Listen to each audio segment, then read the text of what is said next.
네, 오늘은 창세기 3장 1절로 해서 7절에 있는 말씀까지만 오늘 보고자 합니다. 창세기 3장 1절로 해서 7절 말씀까지 보고자 합니다. 우리가 먼저 같이 읽겠습니다. 여호와 하나님의 지으신 들짐승 중에 뱀이 가장 간교하더라. 뱀이 여자에게 물어 가로되 하나님이 참으로 너희더러 동산 모든 나무의 실과를 먹지 말라 하시더냐. 여자가 뱀에게 말하되 동산 나무의 실과를 우리가 먹을 수 있으나 동산 중앙에 있는 나무의 실과는 하나님의 말씀에 너희는 먹지도 말고 만지지도 말라 너희가 죽을까 하노라 하셨느니라. 뱀이 여자에게 이르되 너희가 결코 죽지 아니하리라. 너희가 그것을 먹는 날에는 너희 눈이 밝아 하나님과 같이 되어 선악을 알 줄을 하나님이 아심이니라. 여자가 그 나무를 본즉 먹음직도 하고 보암직도 하고 지혜롭게 할 만큼 탐스럽기도 한 나무인지라. 여자가 그 실과를 따먹고 자기와 함께한 남편에게도 주매 그도 먹은지라. 이에 그들의 눈이 밝아 자기들의 몸이 벗은 줄을 알고 무화과 나무 잎을 엮어 치마를 하였더라. 아멘.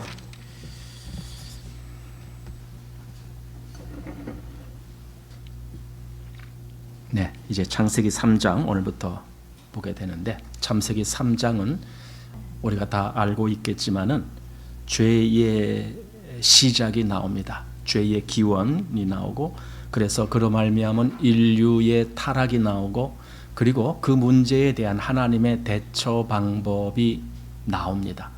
그러니까 창세기 3장에는요 성경 전체에 대한 아주 핵심적인 요약이 다 나온다라고 말할 수 있습니다. 그래서 창세기 2장과 3장과의 그 차이라고 할까요? 창세기 2장까지는 전혀 잘못된 것이 없습니다. 모든 것이 하나님의 기뻐하시는 그 뜻을 따라서 이루어졌습니다. 그런데 3장 들어와서 완전히 상황이 바뀝니다. 이제 3장에서 인간 세상에 죄가 들어오기 시작한 겁니다. 우리가 잘 알듯이 로마서 5장 12절 말씀을 보면은 이러므로 한 사람으로 말미암아 죄가 세상에 들어오고 죄로 말미암아 사망이 왔나니 이렇게 말씀하는 대목이 있습니다. 이 일이 지금 창세기 3장에서 벌어진 일입니다. 이 문제가 상당히 중요한 문제이기 때문에 성경은 창세기 3장부터 해서 요한계시록 20장까지 이 죄의 문제를 다루고 있습니다. 그러니까 성경의 거의 99%가 이 죄의 문제를 다루고 있다라고 할 수 있습니다. 그리고 이 죄가 아니고 순수한 그 위치에 있는 것은 창세기 1장, 2장, 그리고 요한계시록 21장, 22장 이렇게 4장에 불과합니다. 나머지는 전부 거기에 죄가 나오고 거기에 사망이 나오고 거기에 하나님의 심판이 나오고 합니다. 물론 그 속에 또 하나님의 구원도 나옵니다. 어쨌든 죄로 말미암아 시작된 역사이기 때문에 구원이 나오는 겁니다. 그러니 그 전체 역사가 죄의 역사다 이렇게 말을 하는 것도 과하지 않습니다. 그렇기 때문에 사람은 죄가 무엇인지를 알아야 됩니다. 이제 우리가 성경을 안다라고 말할 때 지금 방금 우리가 살펴본 대로 성경은 창세기 3장에서부터 요한계시록 20장까지의 죄에 대한 기록이 나오는 거예요. 그런데 성경을 본다라고 하면서도 죄가 무엇인지를 모른다라면 그 사람은 아직 성경을 모르고 있는 거예요. 그렇게 중요한 주제, 그리고 그렇게 많은 범위에서 죄에 대한 말씀을 하고 있는데도 죄를 모른다. 그거는 전혀 하나님의 이 말씀을 모르고 있다라고 말하는 것이 옳겠다라는 생각이 듭니다. 그래서 사람은요, 죄가 무엇인지에 대해서 알아야 되고 또 그 죄의 결과가 또한 무엇인지에 대해서 알아야 되고 그리고 또 그 죄에서 그럼 벗어나는 길은 무엇인가 이 부분을 알아야 되는 겁니다. 즉 이 죄에서 벗어나는 길이 바로 하나님의 구원인 것입니다. 그러니까 성경을 안다라는 것은 뭐 지고한 어떤 뭐 도덕이라든가 무슨 큰 어떤 지혜를 안다라든가 그런 차원이 아닙니다. 성경은 지극히 단순하면서도 분명한 그런 말씀을 해주는데 죄와 또 그 죄의 결과와 그리고 그 죄에서 구원받는 길, 그겁니다. 그게 가장 핵심적인 성경의 일입니다.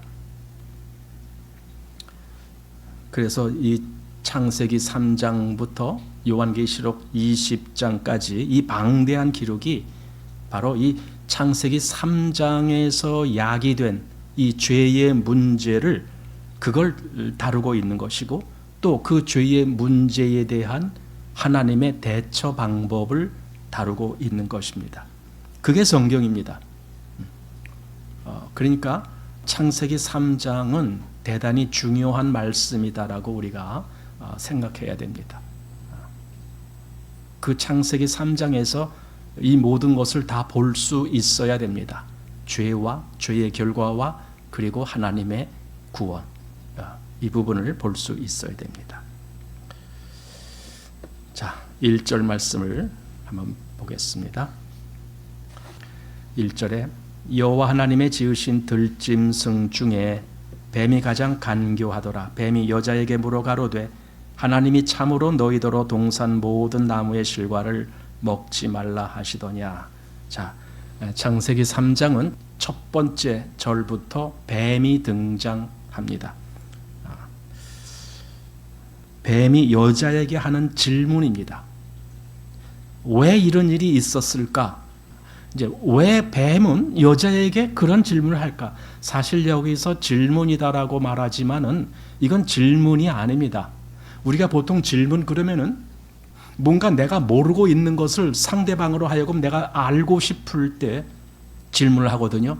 그러나 여기서 뱀은요, 몰라서 질문한 것이 아닙니다. 하나님께서 어떻게 말씀하셨는지를 다 알고 있습니다.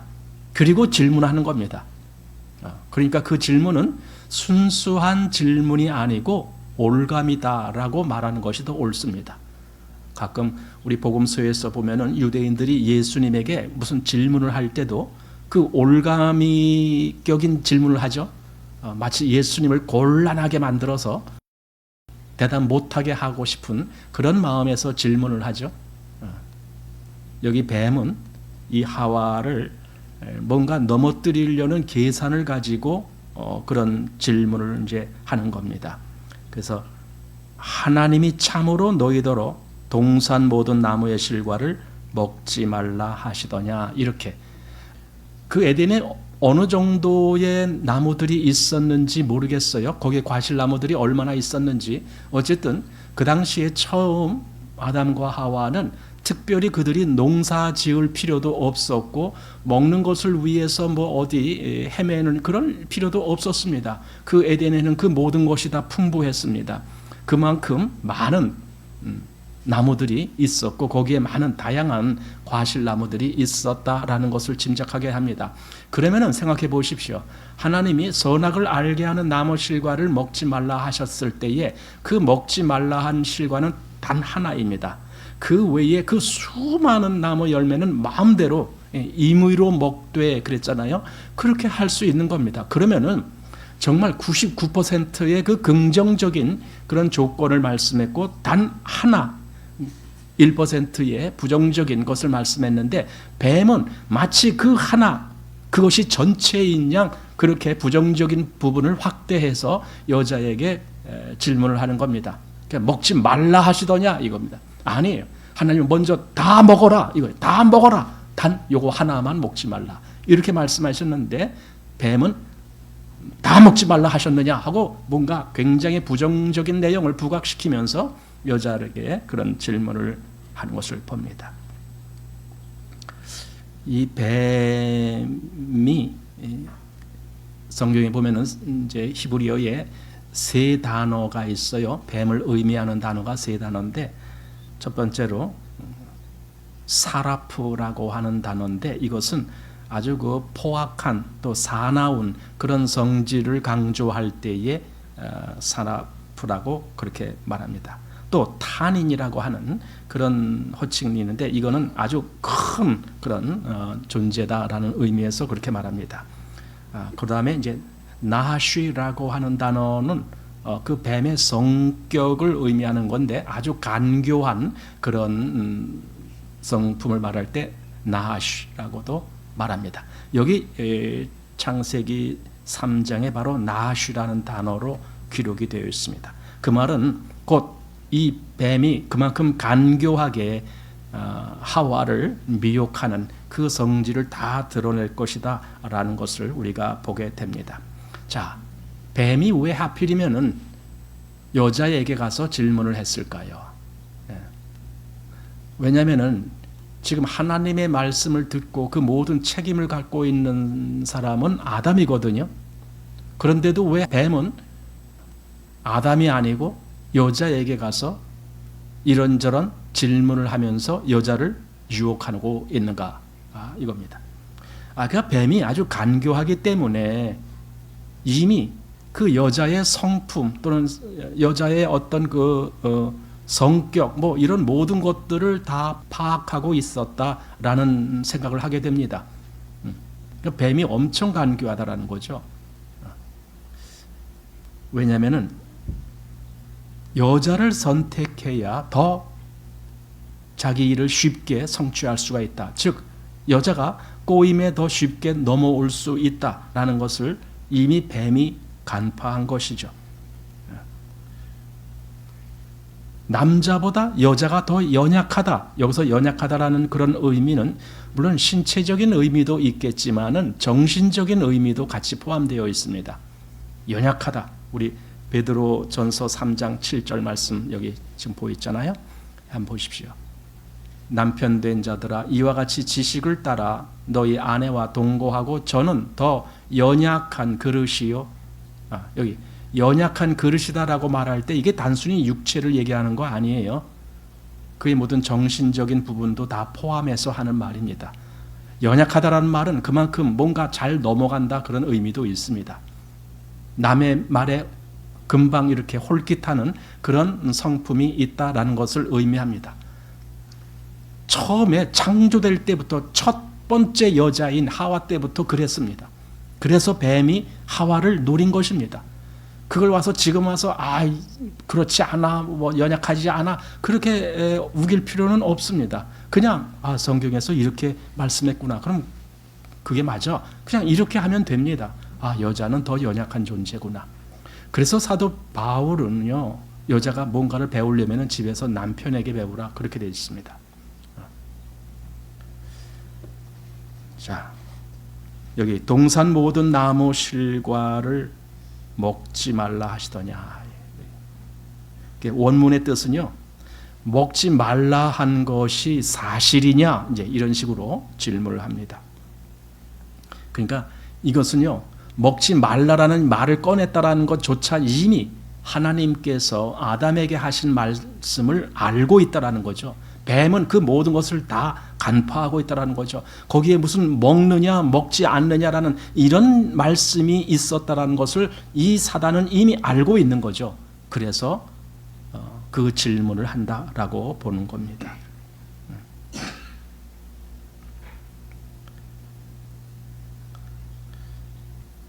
사단이 여자에게 그런 질문을 하는 것은요 단 하나의 목적을 가지고 질문을 하는 겁니다. 제가 아까 올가미라고 했는데 그 올가미가 뭐냐, 여자로 하여금 하나님께 대한 의심을 갖게 하는 것입니다.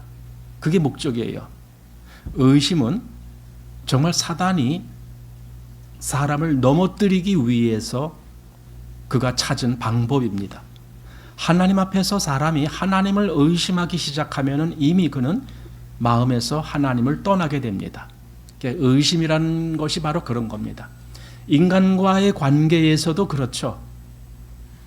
어느 사람이 어느 상대방을 의심한다. 그럼 그 두 사람의 관계는 이미 금이 갈라진 거죠. 아무도 못 믿는다. 우리 가끔 저 북한에 대한 이야기를 들을 때 북한의 그 김정은이라는 그 북한 지도자잖아요. 그는 그 자기 주변에 있는 사람 어느 누구도 믿질 않는다. 이렇게 얘기를 하죠. 어느 누구도. 가장 측근에 있는 사람들조차도 저가 어느 날 나를 죽일 수 있어. 늘 이런 생각을 한다라고 그러죠. 그래서 이렇게 그 주변에 있는 자기들끼리 서로 소통 못하게 그렇게 한다 그러죠. 어쨌든 여기 뱀의 목적은 그겁니다. 하나님 말씀을 너는 그냥 그대로 믿냐? 가끔 세상 사람들이 그리스도인들 보고 야 너는 하나님이 진짜 계시다라고 믿냐? 어떻게 그렇게 믿을 수 있어 바보같이? 뭐 이런 식으로 얘기를 하죠. 너는 이 성경이 진짜라고 믿냐? 그러니까 뭔가 자꾸만 의심을 갖게 하려는 그러한 어떤 그 유혹, 그것이 세상이 그리스도인들을 향해서 하는 것처럼 여기 지금 하와를 향해서 뱀이 그렇게 말을 합니다. 의심을 일으키게 하는 겁니다. 그 앞에 2장 16절 말씀 보면은 여호와 하나님이 그 사람에게 명하여 가라사대 동산 각종 나무의 실과는 네가 임의로 먹되 이랬습니다. 분명히 모든 나무 실과를 임의로 먹을 수 있다라는 말씀을 먼저 하셨습니다.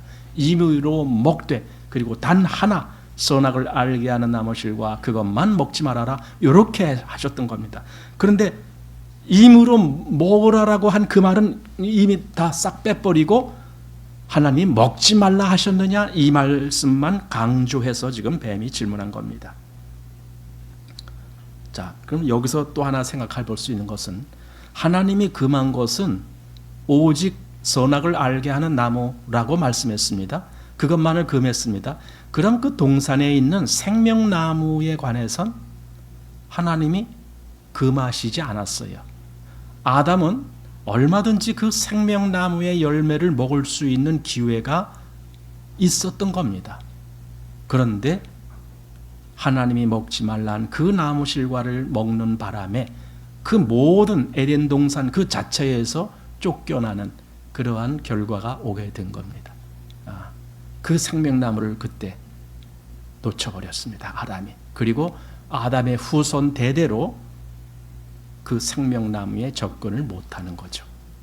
그래서 하나님의 구원이 필요한 거죠. 자, 우선 여기 뱀의 정체에 대해서도 한번 보겠습니다. 우리 요한계시록 12장 9절 말씀 보면은 큰 용이 내어 쫓기니 옛뱀 곧 마귀라고도 하고 사단이라고도 하는 온 천하를 꿰는 자라, 이렇게 되어 있습니다.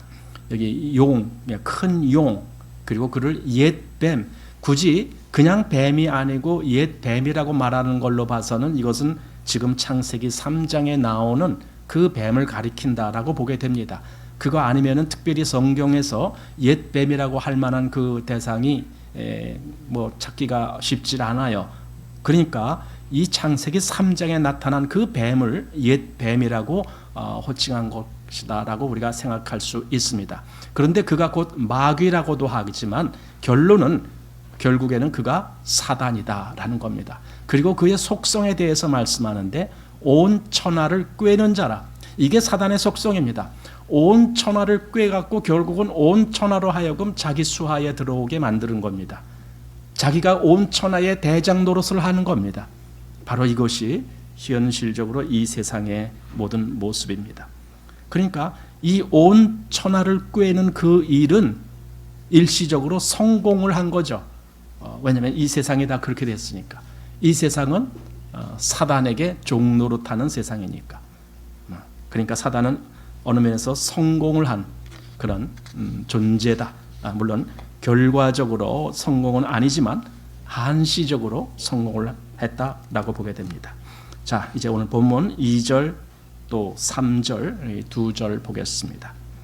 여자가 뱀에게 말하되 동산 나무의 실과를 우리가 먹을 수 있으나 동산 중앙에 있는 나무의 실과는 하나님이 말씀에 너희는 먹지도 말고 만지지도 말라 너희가 죽을까 하노라 하셨느니라. 자, 여기 2절과 3절은 이제 앞에 1절에 대한 뱀의 질문에 대한 여자의 대답입니다. 뱀의 그 간교한 질문에 대한 대답. 근데 여자는 사실 이때까지도 뱀을 간파하지 못하고 있습니다. 뱀의 질문의 목적이 무엇인지도 모르고 있습니다. 그 뱀이 얼마나 간교한 짐승인지도 모르고 있습니다. 그러니까 여자는 뱀에게 넘어가게 되어 있는 겁니다. 알지 못하니까. 대적을 알지 못하면은 대적을 이길 수가 없는 거죠. 이 여자의 대답을 통해서 우리가 어떤 생각을 또 하게 되느냐 하면은, 우리가 어떤 사실에 대해서 그것을 전혀 모르고 있을 때와 또는 어느 정도 대충 알고 있을 때 언제가 더 위험한가? 일반적으로 전혀 모르고 있다라면은요, 나는 그거 몰라 하고 딱 끊으면 그만이에요. 뱀이 무슨 질문을 하든지 나 그거 아는 거 없어, 나 몰라, 그러면 끝입니다. 그런데 여기서 여자가 넘어간 것은 내가 그래도 좀 알아, 그래서 넘어간 거예요. 알기 때문에 넘어가요. 그러니까 왜 우리 그런 속담 있죠? 선무당이 사람 잡는다, 그러죠? 선무당이. 그러니까 정말 뭔가 좀 알았다라고, 근데 대충 한 거예요. 어느 정도 적당히 안 거예요. 바로 그것 때문에 여자가 사단에게 넘어가는 겁니다. 대개 이렇게 적당히 아는 사람들이 착각하는 것이 있어요. 자기가 다 안다고 착각해요. 적당히 어느 정도 조금 알아요. 근데 다 안다고 착각을 하는 겁니다. 정말 그건 무서운 착각입니다. 가끔 그리스도인이라고 신앙생활 하는 사람들조차도 그런 착각을 할 때가 많습니다. 되게 그렇잖아요. 나는 그래도 누구보다도 더 잘 알아, 뭐 이런 식으로 사람들이 그런 착각 속에 있거든요. 자기를 굉장히 높이고 싶은 그런 마음이 있거든요. 그런데 그렇게 신앙생활 하는 사람은 대부분이 다 그래요. 다 자기가 최고인 줄 알아요. 다 자기 말이 다 옳다라고 생각해요.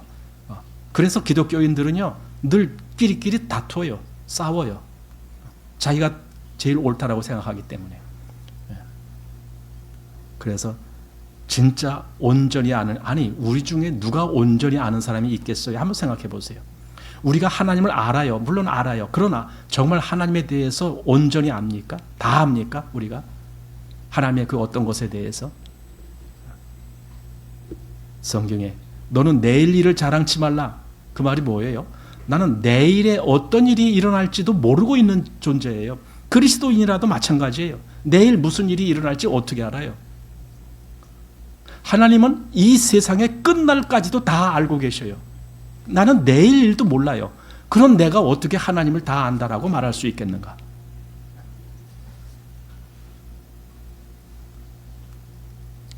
(2장 16절) 말씀에 여호와 하나님이 그 사람에게 명하여 가라사대, 이런 말씀이 있잖아요. 이때는 하와가 아직 있기 전입니다. 그래서 하나님이 그 사람, 즉 아담 한 사람밖에 없었기 때문에 그 사람에게 명하여 가라사대, 이렇게 성경은 말씀하고 있는 겁니다. 근데 여자는 사실 하나님이 그거 먹지 말라 할 때에 여자가 없었어요. 생각해 보세요. 여자가 없는 상태, 여자가 존재하지도 않았어요. 그런데 하나님이 아담에게 그 동산나무 실과 모든 나무 실과는 임으로 먹되 선악을 알게 하는 나무 실과는 먹지 말라, 이렇게 말씀했다고요. 아담에게만. 이 여자는 나중에 아담으로부터 들었겠죠. 그 얘기를. 아담이 하나님이 나에게 이렇게 말씀하셨어, 이걸 들었겠죠.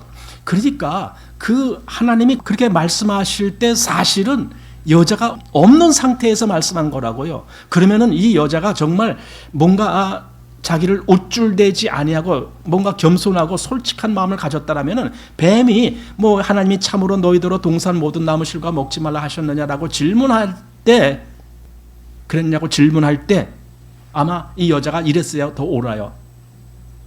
그 얘기는 내가 아니고 우리 남편한테 하나님이 하셨어, 이러는 게 옳아요. 그러니까 사실을 사실대로만 알고 있으면은 탈이 안 나요. 근데 꼭 그 사실에다가 뭔가 더 과장하고 싶고 더 뭔가 자기가 살을 붙이고 싶고 뭔가 우쭐대고 싶고 이런 마음이 있을 때 사고가 나는 거죠. 그래서 여자가 아까 뭐라 그랬어요? 여자가 뱀에게 말하되 동산 나무의 실과를 우리가 먹을 수 있으나 동산 중앙에 있는 나무 실과는 하나님의 말씀에 너희는 먹지도 말고 만지지도 말라 너희가 죽을까 하노라 하셨느니라 이랬다는 거예요. 여러분 여기서 보면은 이 여자가 지금 뭔가 올바르게 하나님 말씀 또 그때 그 에덴 동산에 있었던 그 사건을 올바르게 증거하고 있지 않다라는 걸 보게 돼요. 왜냐하면은 하나님의 말씀에 즉 하나님이 이렇게 말씀하셨다라는 건데 뭐라고요? 그 다음에 너희는 먹지도 말고 만지지도 말라 이렇게 하셨다라는 거예요. 근데 이건 거짓말이잖아요. 왜냐하면 그때 하나님은 너희는 이라고 하질 않았어요. 그냥 아담 한 사람이니까 그 한 사람에게만 말씀한 거예요. 너희가 아니잖아요. 그런데 이 여자는 어느새 자기도 하나님 말씀을 직접 들은 것처럼 자기를 그렇게 만들고 있는 거예요. 이게 우쭐대고 싶은 마음이잖아요. 그래서 뱀에게 너희는 먹지도 말고 만지도 말라라고 그렇게 했다. 이렇게 지금 대답을 하는 겁니다. 그래서 이 여자의 마음은 뭔가 정직함에서 떠나 있구나라는 것을 보게 됩니다. 솔직하지 못하다라는 겁니다. 어쩌면 잘못된 지식을 갖고 있는 것일 수도 있습니다. 자꾸만 듣다 보면 마치 자기도 거기 있는 것처럼 착각을 하잖아요. 자기도 에덴 동산에서 하나님 말씀을 들은 것처럼 그렇게 착각을 하잖아요. 그래서 우리는 이런 걸 특별히 성경을 읽을 때에 이것이 참 중요해요. 왜냐하면 성경을 많은 사람들이 적당히 읽고 그리고 거기다가 적당히 자기 임의대로 해석을 하는 거예요. 그게 아주 위험한 거거든요. 적당이라는 것을. 마치 여자가 한 모습과 똑같은 겁니다. 그래서 그가 어떻게 하니까 너희는 먹지도 말고 만지지도 말라 이렇게 대답을 해버린 거예요. 그런데 하나님의 말씀은 그냥 먹지 말라 그게 다예요. 자 보십시오. 다시 한번 위에 2장 17절 선악을 알게 하는 나무의 실과는 먹지 말라 끝이에요. 그게 먹지 말라 만지지도 말라란 말이 없어요. 그죠? 먹지 말라 그리고 내가 먹는 날에는 정령 죽으리라 그게 다예요. 하나님의 말씀은 괜히 복잡하게 말씀하시지도 않아요. 아주 단순하고 분명하게 말씀하셔요. 그러니까 이 여자가 그렇게 알고 있었다라면 좋았을 것을 이 여자는 왠지 모르게 자기도 뭔가 거기에 있었고 그리고 자기도 뭔가 이렇게 더 생각을 한 것을 마치 하나님의 말씀이 이랬다라는 식으로 그렇게 생각을 한 거예요. 하나님 말씀에 너희는 먹지도 말고 만지지도 말라 그랬다. 그러니까 임의로 하나님의 말씀을 변개한 거예요. 이 여자가. 어쩌면 그게 긍정적인 차원에서 변개했다라고도 볼 수 있어요. 왜냐하면 먹지 말라 했으니까 만지지도 말아야 되겠다라는 생각은 뭔가 더 철저하게 뭔가를 지키는 그런 의미가 있잖아요. 먹지 말라. 근데 나는 먹지도 말고 만지지도 말라라고 대답합니다. 아주 더 철저하게 지키는 것 같은 그런 느낌이 들잖아요. 그런데 그건 하나님 말씀이 아니에요. 만약에 정말 만지지도 말아야 될 필요가 있는 그런 문제라면은 하나님이 아담에게 그렇게 말씀하셨을 거예요. 아담아, 너는 먹지도 말고 만지지도 말아라. 이렇게 하셨을 거예요. 그러나 하나님은 아담에게 먹지 말라. 그게 끝이에요. 만지지도 말라는 말씀은 안 하셨어요. 자, 그 말은요. 아담이 실제로 그 선악을 알게 하는 나무 실과 만져도 될까요? 안 될까요? 만지면 큰일 나죠. 제가 신학교 다닐 때 그 질문을 해봤어요. 거의 대부분 학생들이 안 되죠. 이래요. 대부분 학생들이. 먹는 것하고 만지는 것하고 같습니까? 다른 거잖아요. 아니 그거 과일을 따서 내 주머니에 넣으면 돼요? 안 돼요? 안 되죠. 그 먹지 말라는 걸 그것도 주머니에 넣으면 어떻게 해요? 큰일 나죠. 예, 그게 하와의 대답입니다. 뭔가 자기의 생각의 기준 그거를 하나님의 말씀에다가 덧붙이는 거예요. 이렇게 먹지 말라 했으니까 만지지도 말아야 된다.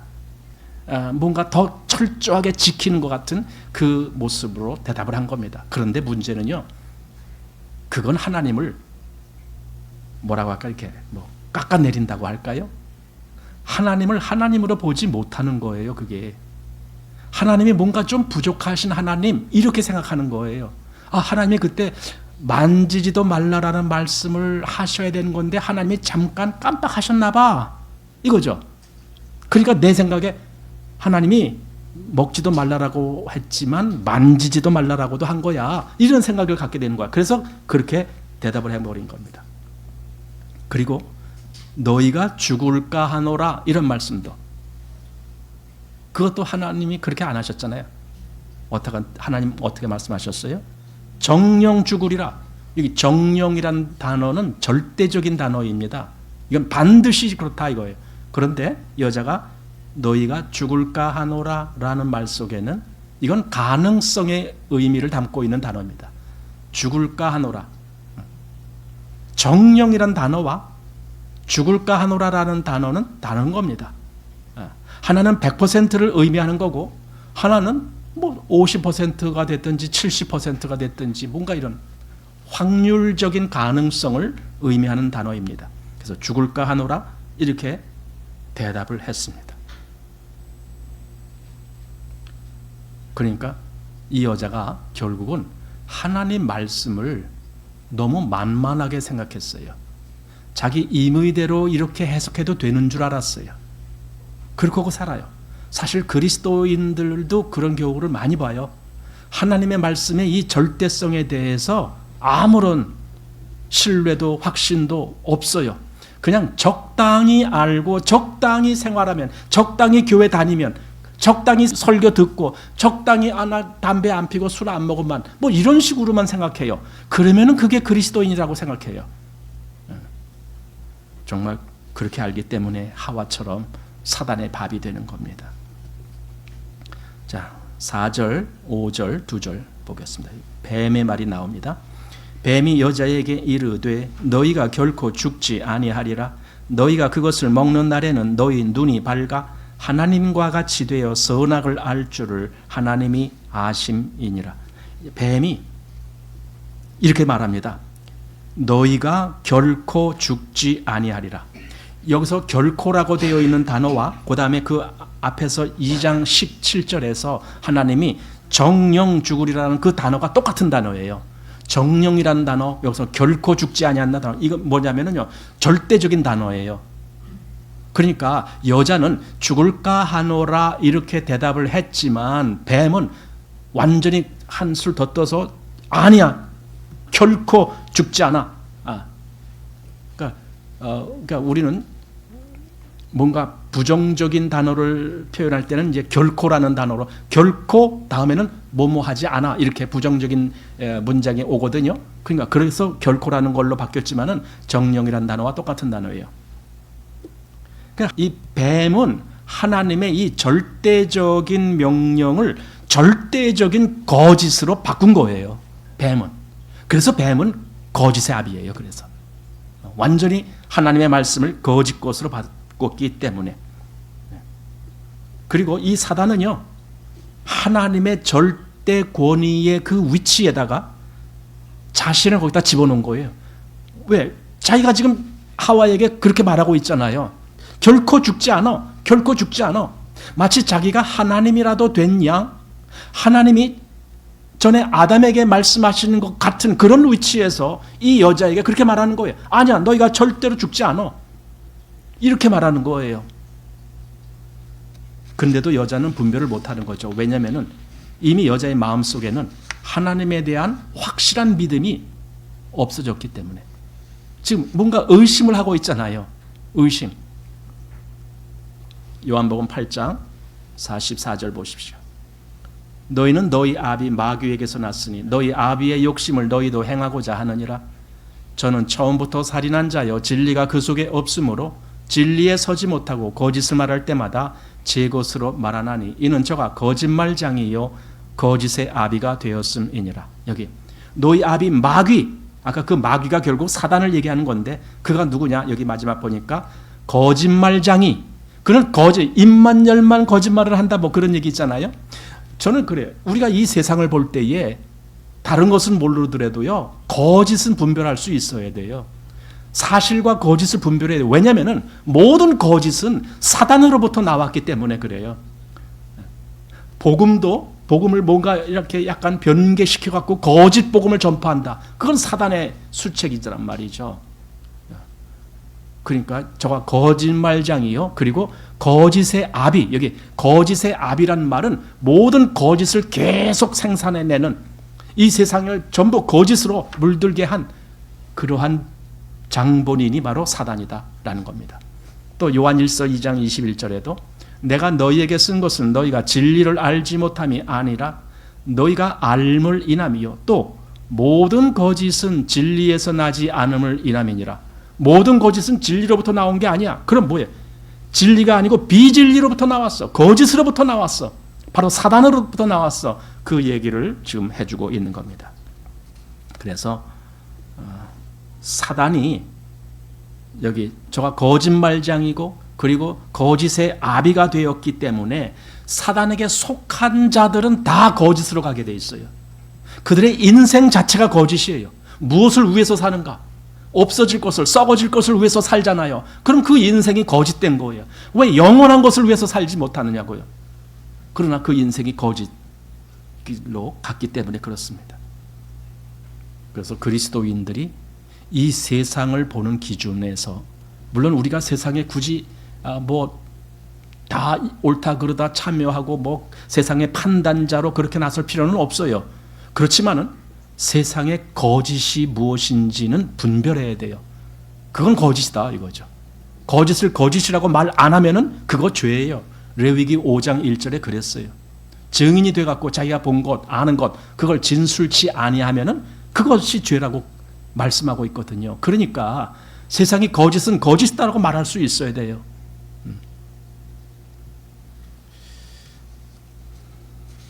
그래서 여기 5절 보니까 뱀이 유혹한 말 중에 너희가 그것을 먹으면 너희도 하나님과 같이 되어, 이 말을 딱 해주는 거예요. 하나님과 같이 되어. 근데 이 말이 하와에게 맥혀 들어갔잖아요. 하나님과 같이 된다는 말을, 그걸 아주 슬그머니 이 하와가 받아들였잖아요. 왜 그랬는 줄 아세요? 하와의 마음속에는 은근히 그 욕심이 있었던 거예요. 아, 나도 뭔가 좀 더 높아지고 싶다 이거죠. 더 높아지고 싶다. 물론 자기가 하나님과 똑같은 존재다 그 정도 생각은 안 했겠지만 뭔가 그래도 조금 비슷하게라도 내가 좀 하나님처럼 뭔가 이 정도의 위치에 있다면 얼마나 좋을까. 사실은 그 위치에서 생각한 것이 먹지도 말고 만지도 말라 이 생각을 해낸 거 아닙니까? 그러니까 하나님만이 절대이신데 그분의 말을 절대적으로 듣질 않고 자기도 하나님인 것처럼 말을 막 꾸며냈잖아요. 그러니까 이미 하나님 된 거예요. 그러니까 사단이 이 말을 할 때에 얼마나 그것을 옳다 이거다 하고 받아들였겠느냐 이거예요. 너가 그것을 먹는 날에는 너도 하나님과 같이 돼. 이 말을. 이 사단의 제안은 하나님을, 아주 저급한 하나님, 또 심술 부리시는 하나님, 왜냐하면 너도 하나님과 같이 될까봐 그래서 못 먹게 한 거야. 지금 이렇게 모함하고 있는 거 아닙니까? 그러니까 하나님을 아주 걸고 넘어지는 거예요. 이 사단이 여자에게. 그 한마디로 하나님은 못됐어 이거예요. 그런데도 이 여자가 그걸 분별을 못하고 있다는 거예요. 사람 마음이라는 것은요 그래요. 한번 뭔가 이렇게 싹 기울어지잖아요. 그러면은요 계속 기울어져도요 못 느껴요. 알지 못해요. 한번 사단의 꼬임에 넘어가기 시작하잖아요. 계속 들어가도 그걸 몰라요. 이 여자가 지금 그러는 것처럼. 지금 이 사단은 얼마나 하나님을 모독하고 있는 말을 하는 겁니까? 너가 하나님처럼 될까봐 그래서 못 먹게 한 거야. 정말 그랬나요? 완전히 새빨간 거짓말일 뿐더러 이 사단은 하나님을 깎아내리고 있습니다. 그런데도 여자는 그 분별을 못하고 있습니다. 자, 6절 말씀 보시기 바랍니다. 여자가 그 나무를 본즉 먹음직도 하고 보암직도 하고 지혜롭게 할 만큼 탐스럽기도 한 나무인지라. 여자의 마음속에 이제 나무를 본 결과가 먹음직도 하고 보암직도 하고 지혜롭게 할 만큼 탐스럽게 보이는 그 마음이 된 거예요. 왜 그래요? 이제 자기가 하나님 된 거예요. 자기 마음대로 생각해도 돼. 하나님이 먹지 말라 한 거 그거는 이제 안중에도 없어. 이제 자기 마음대로 행동해도 돼. 먹고 싶어? 그럼 먹으면 돼. 갖고 싶어? 그럼 가지면 돼. 지금 그러고 있는 거예요. 이게 바로 죄에 빠진, 죄의 눈이 먼 하와의 모습입니다. 그래서 여자가 그 실과를 따먹고 자기와 함께한 남편에게도 주매 그도 먹은지라 이렇게 되어 있습니다. 결과가 그거예요. 먹었어요. 하나님은 먹지 말라 했는데 이 여자 그리고 그 남편까지 먹었어요. 완전히 하나님 말씀을 거역한 거잖아요. 완전히. 여자가 그 나무를 본즉, 본다라는 말은요, 우리가 일반적으로 본다라고 할 때에는 마음이 같이 가게 돼 있어요. 나무를 보니까 뭔가 결과가 와야 되잖아요. 보고 그냥 안 본 것처럼 쓱 지나갈 수는 없잖아요. 뭔가 이렇게 뭔가를 바라봤다면 사실은 그 이전에는 안 그랬을 거예요. 아니 이 여자가 뭐라 그랬어요 아까? 너희는 먹지도 말고 만지지도 말라. 그렇게 대답할 정도니까 그 과일 어쩌면 쳐다도 안 봤을지 몰라요 이 여자는. 그런데 지금 이 뱀이 와서 뭐라고 하니까 이젠 보는 거예요. 그 과일을 보는 거예요. 가끔요 우리가 그런 것이 있어요. 뭔가 하나님의 말씀에 그것은 죄야 이렇게 한정짓는 어떤 것에 대해서도 우리는 그걸 보는 거예요 자꾸만. 그게 뭐예요? 점점 더 마음이 끌려가게 돼 있어요. 인간은 견물, 생심, 그냥 견물, 물건을 보면은 마음에서도 그 욕심이 생겨난다 그 말이잖아요. 견물, 생심. 안 봤을 때는 뭐 괜찮아, 뭐 아무것도 아니야, 뭐. 근데 일단 한번 보기 시작하면은 그 마음에서 자꾸만 뭔가 끌리는 것이 있잖아요. 더군다나 이렇게 뱀이 그 뭔가를 이거 먹으면 아주 좋아, 뭐 이렇게 너도 하나님과 같이 돼, 뭔가 이렇게 많이 이렇게 뭔가 부추겨 놨잖아요. 그런 상태에서 이 여자는 냉정한 판단 기준을 상실해 버린 것이죠. 그래서 뭔가 이렇게 쏠리는 판단을 할 수밖에 없는 거죠. 뱀이 너도 먹어도 그 하나님과 같이 돼 했으니까 뭔가 정말 그럴까 이런 기대가 있는 거죠. 그래서 딱 쳐다봤더니 너무 그 과일이 먹고 싶어지는 거예요. 이 좋은 걸 하나님은 먹지 말라라고 했네. 하나님 나빠. 이렇게 되는 거예요. 그리고 뱀이 그래 네가 나한테 그걸 알려줬으니까 너 참 고마워. 뭐 이렇게 되는 거예요. 가끔 우리 자녀를 기를 때도 그래요. 자녀들한테 지금 당장 좋은 것만을 주려고 하는 부모가 있죠. 당장 좋은 거. 그 아이의 미래에 대해서 생각을 하는 것이 아니고 당장 좋은 거. 당장 그 아이가 편하게 또 그 아이가 즐거워하고 그 아이가 뭔가 더 행복해 할 수 있는 것 당장 그것만. 미래를 위해서 지금은 좀 괴로워도 이걸 너가 참아야 돼. 너가 이걸 극복해야 돼. 이런 가르침을 주질 않고 당장 좋은 것만 주려고 그러잖아요. 그러니까 아이가 전혀 뭔가 미래에 대한 그런 어떤 것도 없고 인내력도 없고 참아야 되는 것도 없고 끈기도 없고 뭔가 이렇게 돼버리는 거잖아요. 그리고 생활에 어떤 그 질서도 없고. 여러분 사람이 살아갈 때에 자기 생활의 그 질서를 유지한다는 것도요 이것도 쉬운 게 아니거든요.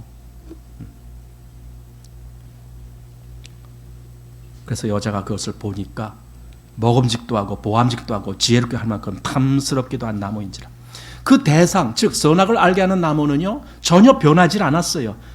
그건 그대로예요. 그 이전 즉 뱀이 여자를 꼬이기 이전이나 꼬인 이후나 전혀 변하지 않았어요. 그건 똑같아요. 그런데 변한 게 있어요. 여자의 마음이 변한 거죠. 그 이전과 그 이후 똑같은 대상을 보고도 이렇게 마음이 변했죠. 바로 이걸 사단이 노린 거라고 보게 됩니다. 사단은요 우리 마음이 자기가 원하는 그 마음으로 변화되기를 원하는 거예요. 그래서 자꾸만 사람들을 꼬이는 거예요.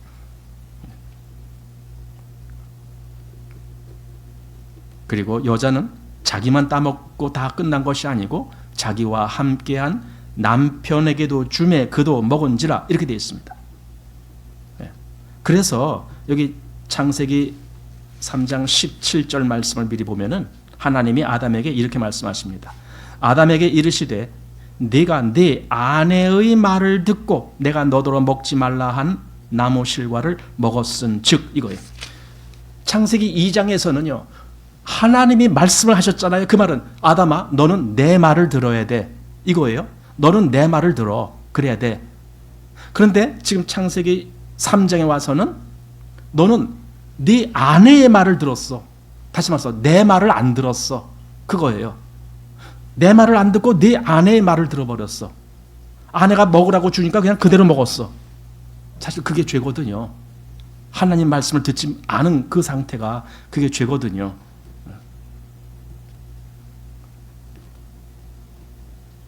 우리 사도행전 4장에 보면은 사도들이 그때 복음을 전하다가 붙잡히고 감옥에 갇히고 할 때에 이런 말을 합니다. 베드로와 요한이 대답하여 가로되 하나님 앞에서 너희 말 듣는 것이 하나님 말씀 듣는 것보다 옳은가 판단하라. 참 이때 이 사도들이 얼마나 담대하게 오직 우리는 하나님 말씀만 듣는다. 너희가 무슨 말을 해도 우리는 너희 말을 듣지 않는다. 오직 하나님 말씀을 듣는다. 이렇게 선포했잖아요. 그 믿음. 그런데 아담은 하나님 말씀이 아니고 사람의 말을 들은 거예요.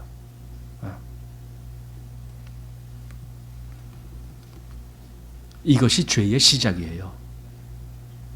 하나님 말씀을 안 듣고 사람의 말을 듣기 시작하는 것. 하와가 하나님의 존재를 부정한 것 아니잖아요. 하나님이 없어 그런 거 아니잖아요. 하나님이 당연히 계시고 하나님이 또 이렇게도 말씀하셨어 라고 대답까지 해버렸잖아요. 그러니까 하나님의 존재를 부정하는 거 아니라니까요. 하와가 하나님을 다 인정한다니까요. 그리고 나름대로 나도 하나님 말씀 들어 이렇게 자기를 생각하고 있다니까요. 그런데 그렇게 생각하고 있는데도 그 속에서 죄가 시작이 된 거예요. 죄는 하나님을 부정하는 데서 시작하는 게 아니에요. 인정하면서도 그 하나님의 말씀을 하나님의 말씀으로 신뢰하지 아니하는 불신, 그게 죄예요. 귀신들도 하나님이 한 분이신 것을 믿고 떤다라고 야고보서에 기록되어 있잖아요. 그러니까 하나님을 부정하는 것이 죄가 아니에요. 하나님을 부정하는 것은요, 그거는 죄 이전에 무식한 거예요. 그거는 이미 그것은 죄를 나눌 필요도 없이 무식한 위치에 있는 것이고, 하나님을 인정하면서도 하나님의 말씀에 대한 신뢰가 없는 것, 즉 하나님을 믿지 아니하는 것, 하나님을 순종치 아니하는 것, 이런 것이 죄라는 것을 지금 성경이 말해주고 있는 겁니다. 죄는요, 어떤 개념이 오느냐, 자기의 그 어떤 득실, 이걸 계산하는 거예요.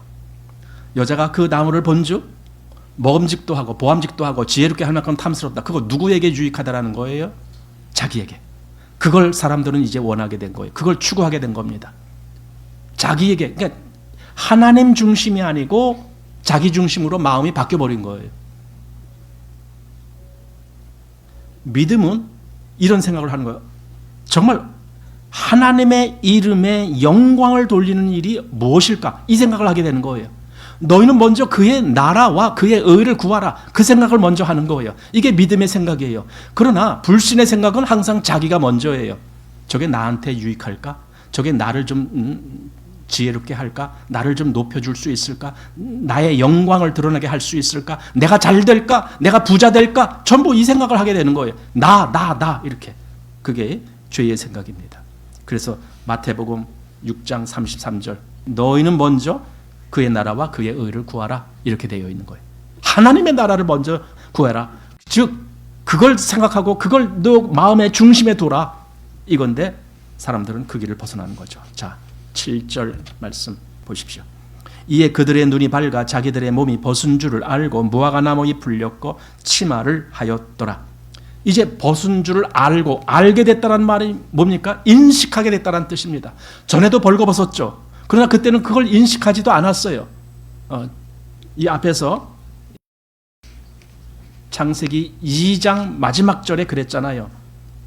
아담과 그 아내 두 사람이 벌거벗었으나 부끄러워 아니하니라, 이렇게 돼 있잖아요. 부끄럽지 않다는 것은 자기를 의식하지 않는다라는 거예요. 자기가 어떠함을 의식하지 않는다는 거예요. 자기가 어떻게 보이든지 그거 전혀 신경 쓰지 아니한다는 거예요. 그들은 그냥 하나님 말씀으로 그게 다였어요. 더 이상 아무것도 필요치 않았어요. 그러나 이제 그들의 눈이 밝아졌다는 말은 이제 그들이 자기 신이 어떻다라는 것을 보게 됐다는 겁니다. 더군다나 이건 외형의 문제뿐만이 아니라 내면의 문제가 있는데 그들이 결국은 하나님의 말씀을 어기면은요, 어긴 다음에는 그 양심의 가책이 오잖아요. 그건 일반적인 사람들, 어린아이들도 똑같거든요. 부모가 너 이거 하지 마라 했는데 어느 날 그 아이가 하고 싶어 죽겠는 거예요. 그리고 그걸 하는 거예요. 그러면은 할 때까지는 좋았어. 그러나 딱 끝나고 나서는 이제 뭐가 생각이 돼요? 아, 이거 엄마가 하지 말라 그랬는데, 이런 가책이 온단 말이에요.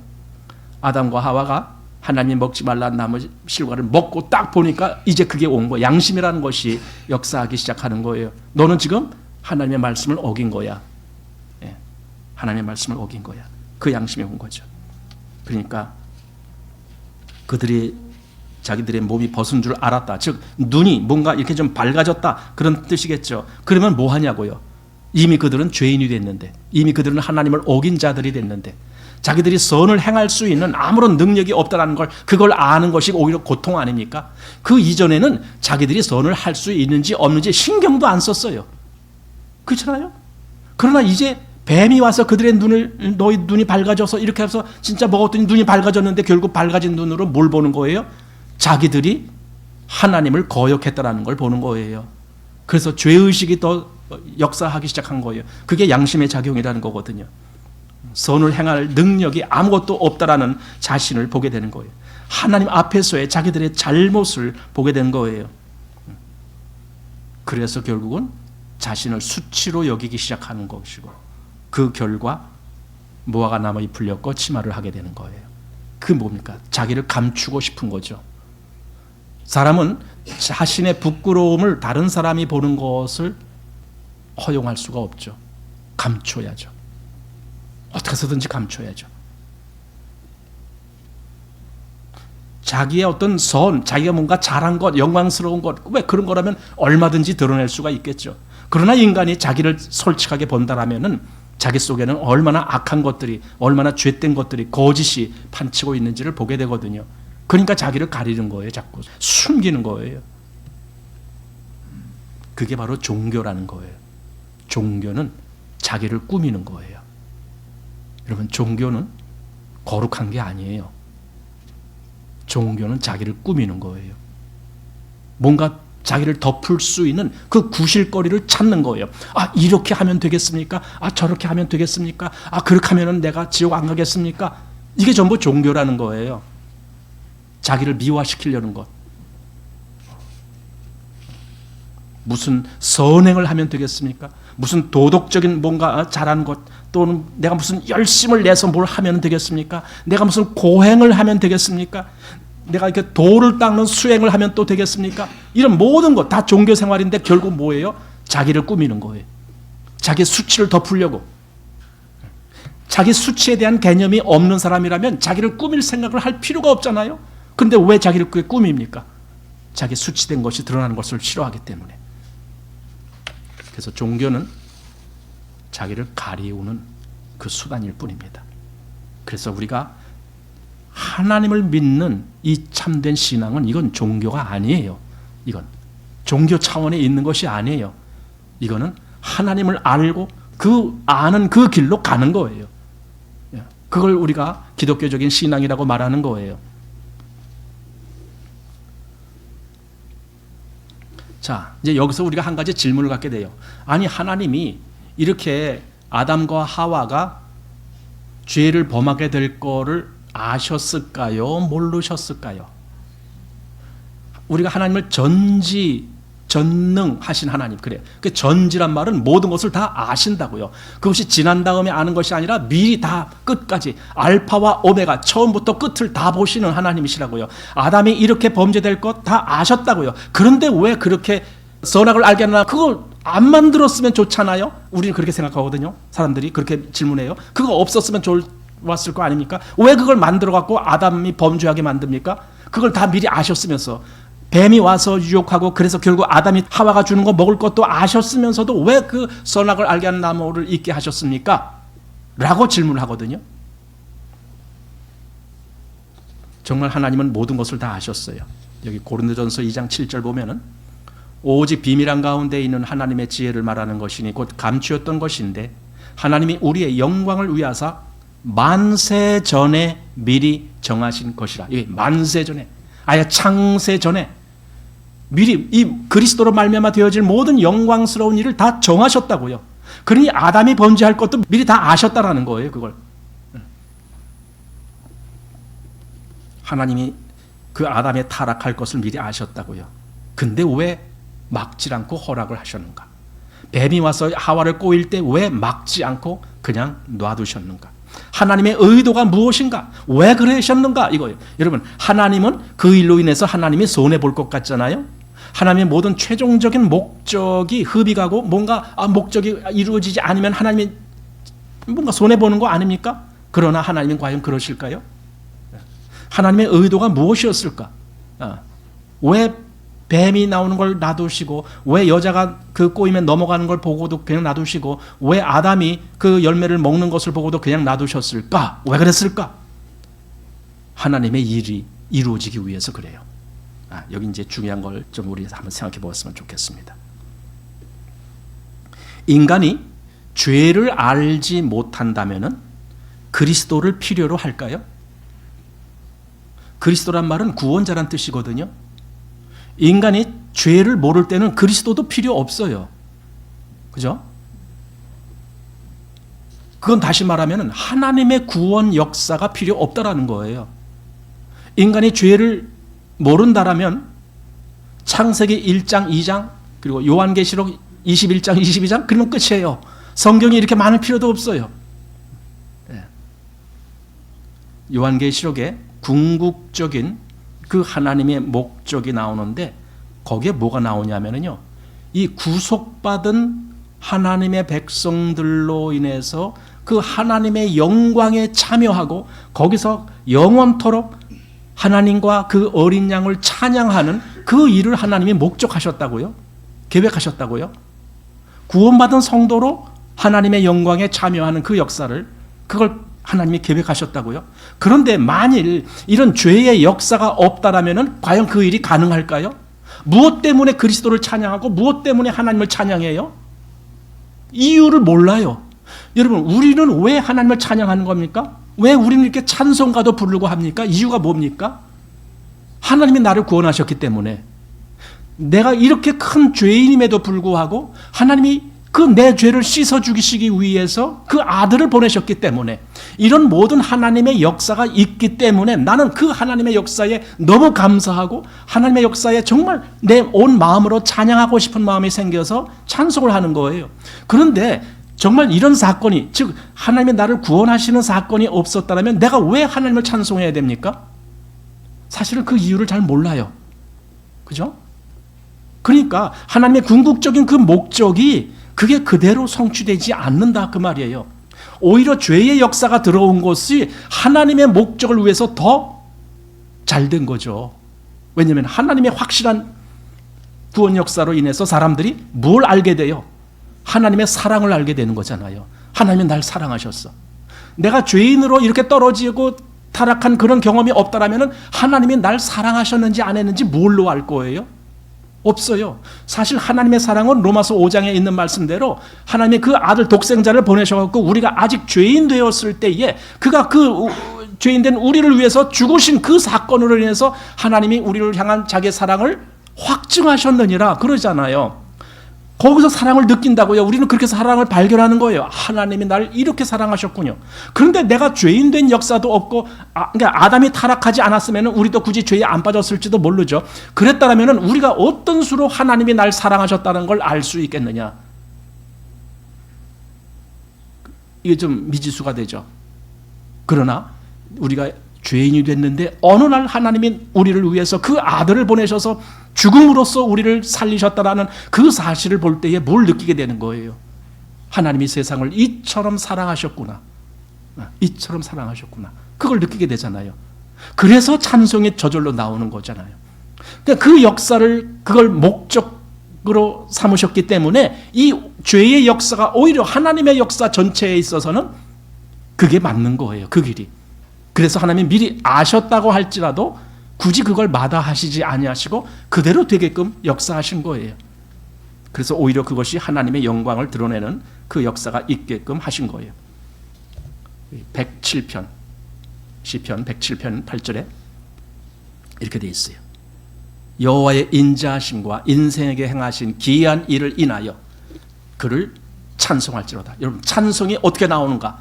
여호와의 인자하심, 여기서 인자하심은 사랑으로 대치해서 해석할 수도 있습니다. 하나님의 그 사랑과 그 다음에 인생에게 행하신 기이한 일, 이 기이한 일은 우리를 그렇게 구원하셨어. 죄인된 우리를 그렇게 살리셨어. 이 기이한 일을 인하여 그를 찬송할지로다. 찬송은 그래서 나오는 거예요. 여기 시편 107편 보면은요, 8절, 15절, 21절, 31절 이 똑같은 말씀이 계속 반복해서 나와요. 여호와의 인자하심과 인생에게 행하신 기이한 일을 인하여 그를 찬송할지로다. 바로 이 목적을 가지셨기 때문에 중간에 뱀이 하와를 꼬이든 또는 아담이 그렇게 선악을 알게 한 나무 실과를 먹고 그리고는 타락을 하든 하나님 편에서는 하등에 그것이 문제가 되지는 않아요. 왜? 하나님이 이렇게 하실 거니까. 결국은 그들을 구원하셔서 하나님 앞에서 그들이 하나님을 찬송하는 그 위치로 가게 하실 거니까. 그러니까 하나님의 모든 역사 속에서는 이 죄의 역사가 결코 하나님을 흠집내질 않아요. 오히려 더 하나님의 사랑을 인간들에게 밝히 보여줄 수 있는 그 계기가 되게 만들어주는 거예요. 그러니까 모든 것이 다 합력하여 선을 이루는 거예요. 아담이 죄인된 것조차도 하나님의 거룩한 목적을 위해서 얼마든지 쓰임받게 만드는 거예요. 우리가 죄인으로 태어났고 죄인으로 살다가 어느 날 구원받게 되는 그 역사도 결국은 이 아담 때부터 시작된 이 죄에 의해서 우리가 그렇게 된 거고, 그리고 그리스도로 말미암아 우리가 구원받게 되는 거예요. 그래서 우리가 더 하나님을 찬송하게 되는 겁니다. 그리고 하나님의 구원은요, 어떤 사람들은 가끔 그래요. 그래, 타락하기 이전의 아담의 상태가 다시 회복되는 것, 이걸 구원이라고 생각하는데 사실은 그거 아닙니다. 그것보다 더 높은 위치로 가는 겁니다. 그러니까 아담에게는 아직 그가 생명나무 열매를 먹지 못했잖아요. 그러니까 아담은 일종의 중립적인 위치에 있었어요. 그런데 하나님이 우리를 구원하시는 것은 아담의 위치가 아니고 누구의 위치인 줄 아세요? 그리스도의 위치예요. 여기 한번 보십시오. 고린도전서 15장 49절 말씀. 고린도전서 15장 49절의 말씀 한번 보십시오. 여기 보면은 우리가 흙에 속한 자의 형상을 입은 것 같이 또한 하늘에 속한 자의 형상을 입으리라. 이렇게 돼 있잖아요. 우리는 하늘에 속한 자의 형상을 입는 거예요. 흙에 속한 자, 만약에 우리가 아담의 원래 상태는 그건 흙에 속한 자예요. 왜냐하면 아담이 흙으로 지음 받았잖아요. 물론 하나님의 형상을 닮았지만은 그래도 아담의 본질은 흙이었거든요. 우리는 그 상태로 회복되는 게 아니라 우리는 하늘에 속한 자, 즉 우리 주 예수 그리스도의 그 변화된 모습과 같은 그 위치로 우리도 그렇게 되는 거예요. 그 위치로 우리가 구원을 받는 거예요. 그러니까 더 높은 영광된 위치로 구원을 받는다. 이렇게 하는 것이 옳습니다. 바로 그 구원을 위해서 하나님 앞에 지금 이 모든 사단의 그 죄의 역사조차도 하나님은 다 사용하셔서 악한 자도 악한 날에 적당하게 지으셨느니라 하신 그 하나님의 말씀대로 하나님의 영광이 더 드러나지고 우리로 하여금 그 하나님 앞에 그 거룩한 찬송을 부를 수 있는 그 역사가 있게 하시려고 하나님은 이 모든 역사를 허락하셨다. 이렇게 보는 것이 옳겠다라고 생각이 됩니다. 자, 오늘 여기까지 해서 마치겠습니다.